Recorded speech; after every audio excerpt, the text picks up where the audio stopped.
মানে আব্বাস সিদ্দিকী তসলিমা নাসরিনের সঙ্গে তুলনা করছে। ছি ছি ছি ছি ছি ছি ছি ছি। তাসলিমা নাসরিন টাইপের কথাবার্তা বলে, খোলাখুলি বলছি।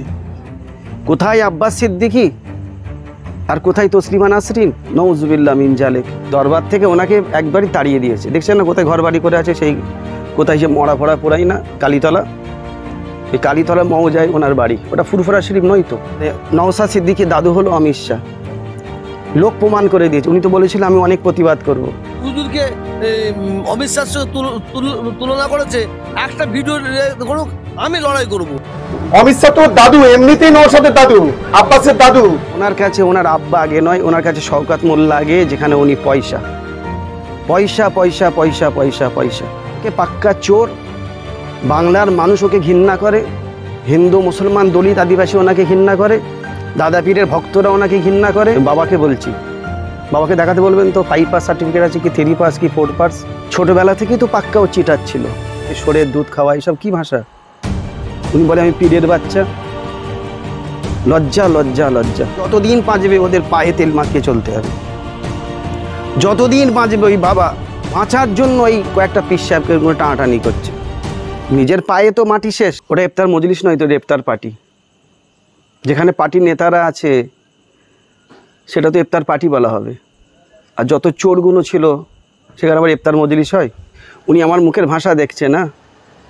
তা উনি যে কালকে ওখানে ইফতার পার্টিতে বসে বসে বলেছে কুকুরের দুধ খাওয়া, ষোঁড়ের দুধ খেয়েছে, এসব কি ভাষা? ওনার মুখের ভাষাটা কি? ওনার মুখের ভাষাটা সঠিক? কোথায় কুকুরের দুধ খাওয়া, কোথায় ষোঁড়ের দুধ খাওয়া, এসব কি ভাষা? উনি বলে আমি পীরের বাচ্চা। লজ্জা লজ্জা লজ্জা। তসলিমা নাসরিনের ব্যাপারটা ও জানে না। তসলিমা নাসরিন কে? তসলিমা নাসরিন নবীর শানে বেয়াদবি করেছিল, আম্মাজান আয়েশাকে নিয়ে বেয়াদবি করেছে। সেখানে তো উনিও তো প্রতিবাদ করেছিল। আজকে সেই তসলিমা নাসরিনের সঙ্গে ওনার তুলনা করছে। মানে আব্বাস সিদ্দিকী তসলিমা নাসরিনের সঙ্গে তুলনা করছে। ছি ছি ছি ছি ছি ছি ছি ছি। কোথায় আব্বাস সিদ্দিকী আর কোথায় তসলিমা নাসরিন? নউজুবিল্লাহ মিন জালিক। যার নাম বললে তওবা পড়তে হয়, যে আমার নবীর দুশ্মন ছিল, যে আম্মাজান আয়েশার দুশ্মন ছিল, আর তার বিরুদ্ধে তার সঙ্গে আব্বাসের তুলনা করছে। তওবা তওবা তওবা, নউজুবিল্লাহ। ও চাচা বলে পরিচয় দেয় যে আমি চাচা। তওবা তওবা তওবা, নউজুবিল্লাহ মিন জালিক। যারা ভাইপোর সঙ্গে করছে সব সিপিএমের লোক বলছে। তো উনি কার মঞ্চে ছিল? আর সেই মঞ্চে কারা কারা ছিল? শওকত মোল্লা ছিল, আরাবুল ছিল, কাইজার ছিল। তো তারা কে? তো তাদের মঞ্চে কেন উনি? মানে লোককে আর বোকাতে বানাতে আর পারবে না। লোক বুঝে গিয়েছে ও পাক্কা চিটার, পাক্কা টিএমসির দালাল, চোরেদের সঙ্গে থেকে থেকে পাক্কা চোর। বাংলার মানুষ ওকে ঘৃণা করে, হিন্দু মুসলমান দলিত আদিবাসী ওনাকে ঘৃণা করে, দাদা পীরের ভক্তরা ওনাকে ঘৃণা করে। ওই কিছু চটি চাটা নেতা আছে, তাদের হাত ধরে ঘুরছে। আর কিছু মন্ত্রী এমএলএ এমপি আছে, তাদের পয়সায় ওনার চলছে। বাংলা পড়তে পারে? ও 2 পাস সার্টিফিকেট আছে। বাবাকে বলছি, বাবাকে দেখাতে বলবেন তো 5 পাস সার্টিফিকেট আছে কি 3 পাস কি 4 পাস।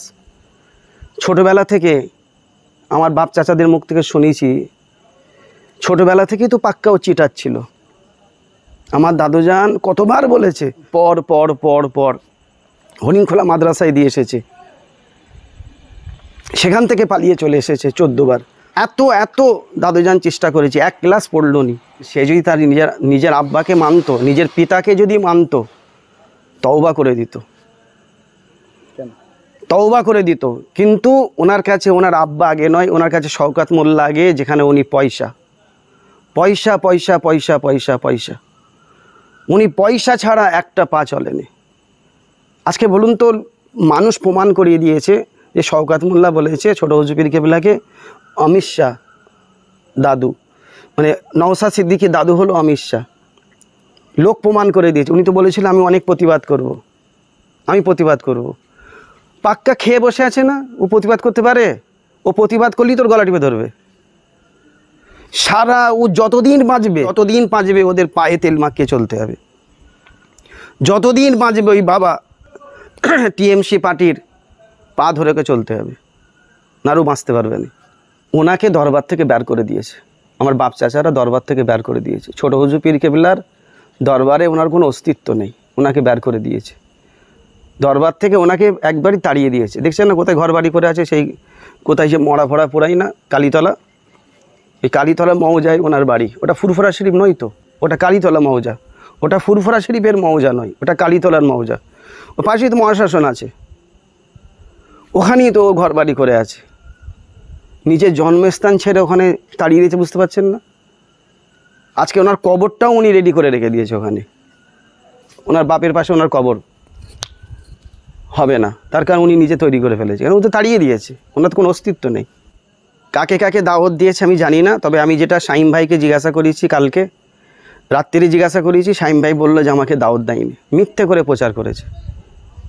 শাইম ভাইয়ের ওখানে দাওয়াতই ছিল না, শাইম ভাইকে জানানো হয়নি, মিথ্যে করে প্রচার করেছে। ওরা তো পাক্কা মিথ্যুক, পাক্কা চিটিংবাজ, পাক্কা চোর। ওরা এখন বাঁচার জন্য এই কয়েকটা পীর সাহেবকে টানাটানি করছে। নিজের পায়ে তো মাটি শেষ, ভাঙড় দখল করবে, ভাঙড়ের মানুষ ওকে থাপ্পড় মারতে মারতে তাড়াবে। একদম হারায় মেলে তো, ও তো ক্যানিংয়ে হারায় মেলে, তো গুন্ডামি করে জিতেছে, বোম পম ছড়েছে, মাস্তানি করেছে, গুন্ডামি করেছে, জিতেছে। ক্যানিংয়ের মানুষ ওকে ঘৃণা করে না, ওর এলাকার মানুষ ওকে ঘৃণা করে। আজকে বলেন তো ওই এলাকার কিছু দাম আছে ওর? আর ভাঙড়টাকে উনি দখল করতে এসেছে। ভাঙড়ের মানুষকে চেনে, কত শওকত মোল্লাকে চড়িয়ে দেয় ভাঙড়ের মানুষ।